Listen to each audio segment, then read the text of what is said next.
Ça s'appelle une amfiche. Donc c'est l'amfiche à Paul. Paul, il y a travaillé une année, en 1909-1910. Vous avez ici son graffiti. Voilà, son graffiti. Vous avez aussi un tableau de compte que vous avez là-haut, dans l'angle du béton. Vous avez un tableau de compte. Vous avez la hauteur, la longueur, la largeur, le nombre de blocs. Vous avez ici un tas de poussière qui est important. Eh bien, ce sont les enfants aussi qui l'ont accumulé. Hein, voilà, les enfants ont travaillé ici à partir de l'âge de 8 à 14 ans.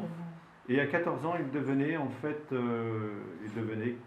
carriers, quoi. La terre végétale, je vous disais, elle est en surface et ils forment un dôme de terre pour délimiter les parcelles. C'est une borne, si vous voulez. Voilà, c'est comme ça sert de bornage. Et donc ici, les enfants aussi, ils avaient une autre tâche, c'est de former un chemin qui descend en pente douce, comme ici, vous voyez, de manière à ce que les animaux puissent remonter sans encombre, et tranquillement. L'accumulation aussi de déchets derrière ce muret de contre-à-coup, vous voyez, voilà, on forme un muret de manière à ce qu'il n'y ait pas d'effondrement d'éboulis sur le chemin. Il faut que ça soit propre.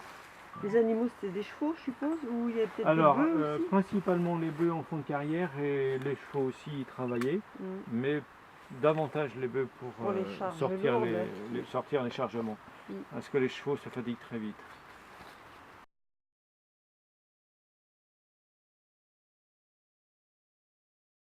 Le carrier va devoir s'appuyer sur la fissure pour éviter que le bloc, si on fait le bloc et la fissure sont entre les deux, le bloc est fichu. Hein. Donc on va s'en aller à 70 cm, voire 1 mètre de profondeur. Et oui, ça c'est la deuxième face, vous avez la troisième, la quatrième face, la cinquième ici. Et la sixième face, eh bien, il va falloir aller la chercher. Alors, comment fait-on? On ne va pas s'en aller comme ceci en profondeur avec un outil, c'est pas possible.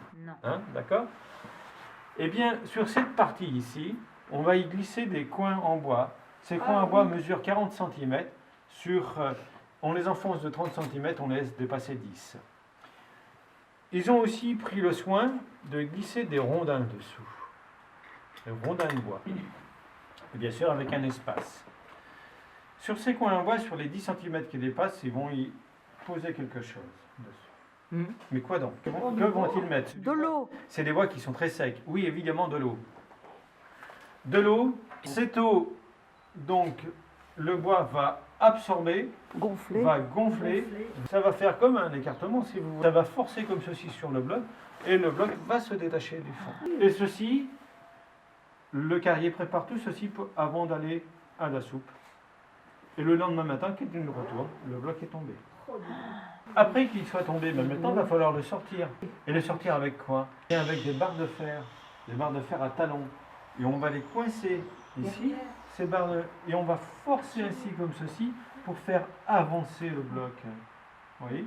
On avance, le bloc va s'avancer, va sortir, et à un moment donné, eh bien, il va tomber au sol. Voilà.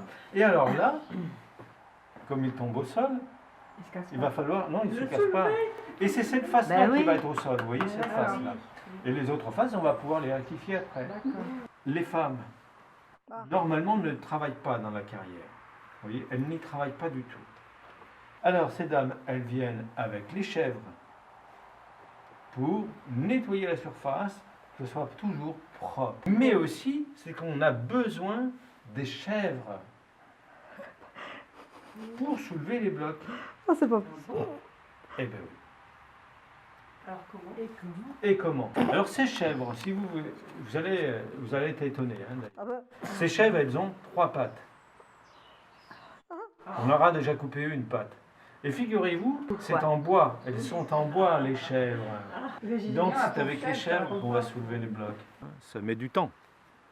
Parce que quand on extrait un bloc, d'une tonne 5, c'est 1 journée et demie, et 3 tonnes, c'est 3 jours. Vous voyez, donc ça demande du temps quand même. Hein. Ils passent des jours entiers dans leur carrière. Là, hein.